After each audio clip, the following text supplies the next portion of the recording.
है छत्तीसगढ़ के महासमुंद की, जहां सरकारी संग्रहण केंद्रों से करोड़ों का धान गायब हो गया।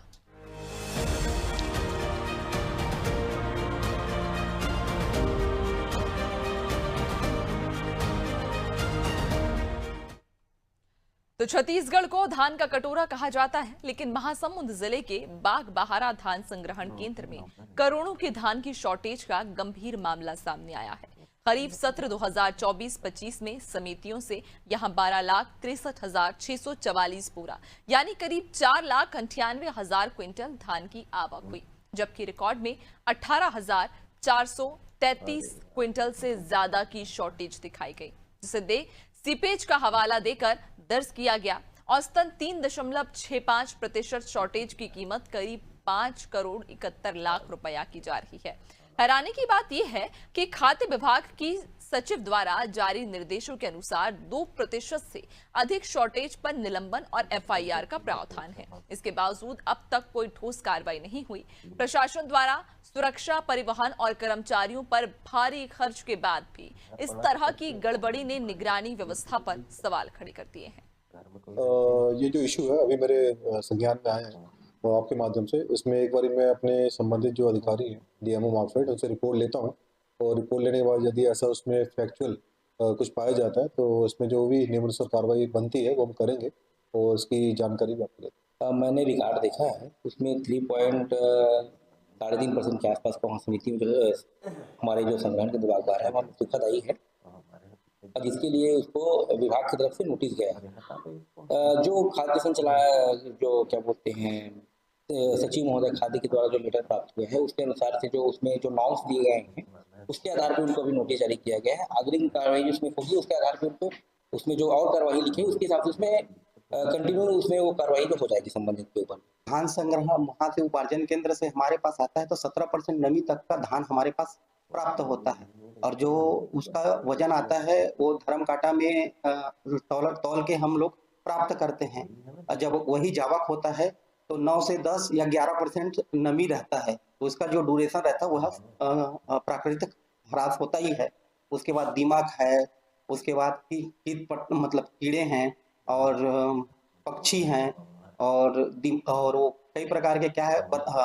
यहाँ हमारे धान संग्रहण केंद्र में तकरीबन 10 माह से धान रुका हुआ था, तो उतना ड्यूरेशन में भी धान सूख गया, और बरसात में भी बहुत धान नीचे गिरा जिसका हम लोग यूज नहीं कर पाए, उठा नहीं पाए, क्योंकि कीचड़ में मिल गया। और ज्यादा जानकारी लेंगे, सहयोगी रवि हमारे साथ में जुड़ गए हैं। रवि, कहा जा रहा है कि यहाँ केंद्रों से करोड़ों की धान गायब हुई है, क्या ये पूरा मामला है? पहले तो मामले पर विस्तार से नजर डालिए। देखिए नैन्सी, मैं बताना चाहूंगा ये महासमुंद जिले के बागबाहरा धान संग्रहण केंद्र का मामला है, जहां 18,433 कुंटल से ऊपर की जो क्षति है वो हुई है, और इसका नुकसान 5,71,00,000 रुपए के लगभग हुआ है। अब सबसे बड़ा सवाल यह है कि अब तक इस मामले में कोई विशेष कार्रवाई नहीं हो पाई है। यहाँ के जो प्रबंधक हैं, जो धान उपार्जन केंद्र के जो प्रभारी हैं, उनका कहना है कि ये 10 माह तक जो धान है वो यहाँ संग्रहण केंद्र में रखी गई थी, जिसकी वजह से 18,433 कुंटल की सुखत आ गई है। राइस मिलरों को जब हम यहाँ से धान देते हैं उनमें लगातार 10 से 11% की जो नमी है वो देखी गई है, जिसकी वजह से मतलब कुल मिला के आप कह सकते हैं कि जिस तरीके से बहानाबाजी करके इस मामले में बंदरबाट किया गया है, और इतना बड़ा जो घोटाला है 5,71,00,000 का, वो बागबाहरा जो धान संग्रहण केंद्र है वहां किया गया है। यहाँ के स्थानीय अधिकारियों से जब हमने बात की तो उनका कहना है कि जब ये धान लगभग 10 महीना रह गया था जिसकी वजह से ये क्षति हुई है। लेकिन आपको एक चीज और बताना चाहूंगा नैन्सी, यहाँ गौर करने लायक बात यह है कि राज्य सरकार इस तरीके की जो लाभ है उसको नहीं मानती है। राज्य सरकार को ये लगता है कि राज्य सरकार के गाइडलाइन में स्पष्ट है, राज्य सरकार 1% का भी जो नुकसान है वो समिति को नहीं देती है। इसी के एवज में, रख रखाव के एवज में जो समितियां होती है उनको लाखों करोड़ों रुपए का जो राशि है वो राज्य सरकार देती है, ताकि जो धान है जो किसानों से लिया जाता है वो सुरक्षित रह पाए और राज्य सरकार को किसी न किसी रूप में राजस्व की नुकसान ना हो। लेकिन बागबाहरा में इसके ठीक उलट 5 करोड़ 71 लाख का जो नुकसान है वो देखा गया है। अब एक चीज और बताना चाहूंगा नैन्सी इसमें कि राज्य सरकार के गाइडलाइन में है कि 1% अगर कोई सुखद आती है तो उसको नोटिस दिया जाएगा, उस मामले में जांच की जाएगी। 2% आता है तो उसमें जांच कर उसमें कार्रवाई, लेकिन 3% अगर कोई आपका लाख आता है तो उसमें एफआईआर दर्ज होगी। जो उपार्जन केंद्र के प्रभारी है और व्यवस्थापक है उनके माध्यम से ये जो भरपाया है वो किया जाना चाहिए। लेकिन यहाँ 3.65% की जो सुखद है, लाश है, वो बागबाहरा जो धान समिति केंद्र है वहां ही है। लेकिन अब तक इस मामले में किसी प्रकार की कोई कार्रवाई नहीं हुई है। मामले में आप कह सकते हैं कि कहीं ना कहीं मिलीभगत हुई है और ये मामला अभी तक शिथिल पड़ा हुआ है। जी नहीं बिल्कुल, लेकिन जो कि जिस तरह से जो आंकड़े आप बता रहे हैं कि करोड़ों का यहाँ से जो धान है वो गायब हुआ है, तो इतनी बड़ा घोटाला या इतने बड़े स्तर पर करोड़ों का घोटाला किसी एक के जरिए संभव नहीं है। इसके पीछे एक पूरी टीम होगी, एक पूरी कहीं ना कहीं संरक्षण भी की भी जो खबरें हैं, बात है, वो भी सामने आ रही होगी।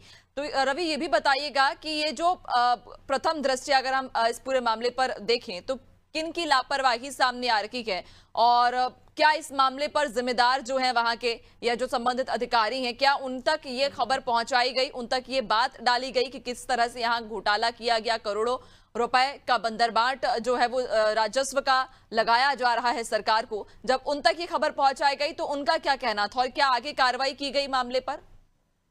देखिए नैन्सी, ये बात एकदम स्पष्ट है कि धान संग्रहण केंद्र में जो सारी जो जिम्मेदारी होती है वो वहाँ के धान उपार्जन जो प्रभारी होते हैं उसकी है। उसकी एक टीम है, वहाँ इतने सारे लोग लगाए जाते हैं ताकि क्षति सरकार को किसी प्रकार से ना हो। और इस मामले की जानकारी यहाँ के जिला कलेक्टर को है, यहाँ के डीएमओ जो है उनको है, खाद्य विभाग को है, लेकिन विशेष कार्रवाई कुछ नहीं हुई है। उनका अभी इस मामले में सिर्फ एक ही लाइन का जवाब है कि लगभग 10 महीने तक जो धान है 2024-25 खरीफ फसल का वो रह गया था, जिसके नाम से इतना बड़ा जो धान की जो क्षति हुई है वो हुई है। बहरहाल हमने मामले को आगे बढ़ाते हुए रायपुर लिख दिया गया है, राजधानी, वहां से जिस प्रकार से गाइडलाइन आएंगे उसके बाद ही हम इस मामले में कार्रवाई करेंगे। जबकि जैसे सुखद आती है वो अभी इस 2026 से पहले जितने यहाँ लगभग 70-72 ऐसे धान खरीदी केंद्र है जहां इस तरीके के मामले आए हैं,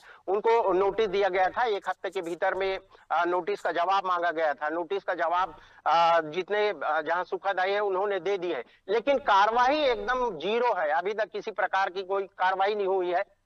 जैसे कुछ मामलों में ये जानकारी मिली है कि जो धान जो समिति जो होती है उनको जो प्रोत्साहन राशि राज्य सरकार की तरफ से मिलती है उनमें कुछ जगहों पे कटौती कर दी गई है, जो पूरा नियम विरुद्ध है। ऐसे मामलों में कटौती नहीं होनी चाहिए, क्योंकि जो सुखद है, जो नुकसान है फड़ के लिए, उसका पूरा जिम्मेदार जो है वो वहां का धान उपार्जन केंद्र प्रभारी है, वहां के जो एम्प्लॉय है वो है उसके लिए जिम्मेदार।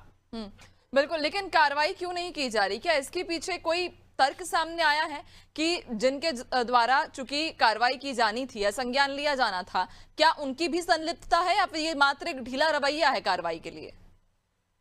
देखिए, अभी जो हम डीएमओ है आशुतोष कोसरिया जी, उनसे मेरी कल बात हुई। मैंने उनसे कहा कि इस मामले में आखिर अब तक कार्रवाई क्यों नहीं हो पाई है, क्या वजह है कि इतनी सुस्ती का वजह। उनका कहना है कि अभी हमने कुछ दिन पहले, क्योंकि दिसंबर तक ये कार्रवाई चलती रही है, दिसंबर में धान का उठाव हुआ है, उसके बाद ये मामला हमारे संज्ञान में आया है कि लगभग 5 करोड़ 71 लाख का जो नुकसान है और 18,433 कुंटल का जो नुकसान है वो हो गया है। इसके लिए हमने राज्य सरकार को गाइडलाइन के लिए लिखा है कि आखिर इसमें क्या कार्रवाई की जा सकती है, क्योंकि 10 महीना तक जो धान है वो वहां उपार्जन केंद्र में रह गया है।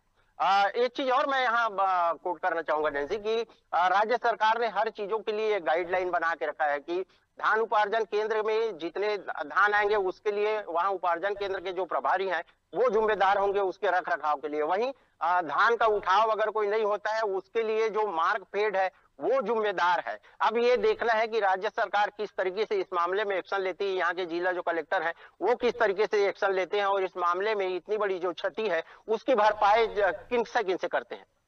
बिल्कुल रवि, चूंकि ये पहली बार ऐसा नहीं हुआ है कि धान की उठाई में समस्या आ रही हो या फिर इस तरह की के नुकसान की खबर सामने आ रही हो। उसके पहले भी चूंकि कई बार हम देखते हैं कि स्थिति गंभीर हो जाती है जब किसानों, चूंकि जब धान की तुलाई हो रही होती है, जब खरीदी चल रही होती है, उस समय किसानों को परेशान होना पड़ता है, टोकन के लिए उनकी धान बेचने के लिए परेशान होते हैं। जब उस समस्या से निपटते हैं तो फिर धान उठाव के लिए परेशानी शुरू हो जाती है। जब ये पहले से ही पता होता है कि ये समस्याएं आने वाली हैं या आने वाले समय में इन समस्याओं का सामना करना पड़ सकता है, तो पहले ही उसके निराकरण के लिए काम क्यों नहीं किए जाते? इंतजार क्यों किया जाता है कि पहले नुकसान होगा, क्षति होगी, उसके बाद ही इस तरह के हम आगे कुछ कदम उठाएंगे? ये देखिए, बिल्कुल ये बहुत बड़ा लुकआउट है शासन और प्रशासन का, क्योंकि हर साल आपको धान खरीदी करनी है, धान खरीदी के पूर्व पूरी तरीके से तैयारी हो जानी चाहिए। जैसे अभी बहरहाल जो महासमुंद जिले में जिस तरीके से मामले प्रकाश में आ रहा है, एग्रीगेट का मामला हो, रकबा का मामला हो, टोकन का मामला हो, और कंप्यूटर में रकबा सुधार हो जाने के बाद फिर वापस दूसरे दिन यथावत हो जाना, इस तरीके की जो सारी समस्याएं वो नजर आ रही है। लगातार जो यहाँ के किसान है वहाँ कलेक्टर के दफ्तरों के, यहाँ के तहसील और एसडीएम कार्यालय के चक्कर लगा रहे हैं, बावजूद वो कहीं ना कहीं उस मामले में अभी तक कई ऐसे किसान हैं जो अभी धान बेच नहीं पाए हैं। लगभग 2 महीना इस धान खरीदी को पूरे हो चुके हैं, बावजूद उसके जो व्यवस्था है वो सामने आ रही है। बिल्कुल, यानी कि कहीं ना कहीं समस्याएं तो कई हैं, लेकिन देखना ये लाजमी होगा कि आखिरकार इन समस्याओं पर कब तक समाधान होगा। और जिस तरह से बंदरबाट की या जो घोटाले की खबर सामने आ रही है, क्या वाकई इस मामले में निष्पक्ष जांच होगी या नहीं होगी, ये एक बड़ा सवाल रखेगा। बहुत शुक्रिया आपका जानकारी साझा करने के लिए। तो आपको बताते चलें कि करोड़ों के जो घोटाले की तस्वीर है वो फिलहाल सामने आई है। कहा जा रहा है कि यहां से करोड़ों का जो धान है वो गायब हो गया। जब इस मामले को जिम्मेदारों तक पहुंचाया गया तो खानापूर्ति के लिए मात्र कार्रवाई का आश्वासन दिया गया है, लेकिन ये देखना लाजमी होगा कि क्या वाकई इस मामले पर कार्रवाई सुनिश्चित की जाती है या नहीं की जाती, और कार्रवाई होगी तो क्या वो कार्रवाई निष्पक्षतापूर्ण होगी या नहीं। और इसी के साथ आपका शहर आपकी खबर में फिलहाल इतना ही। बने रहिए नादी टीवी के साथ, दीजिए इजाजत, नमस्कार।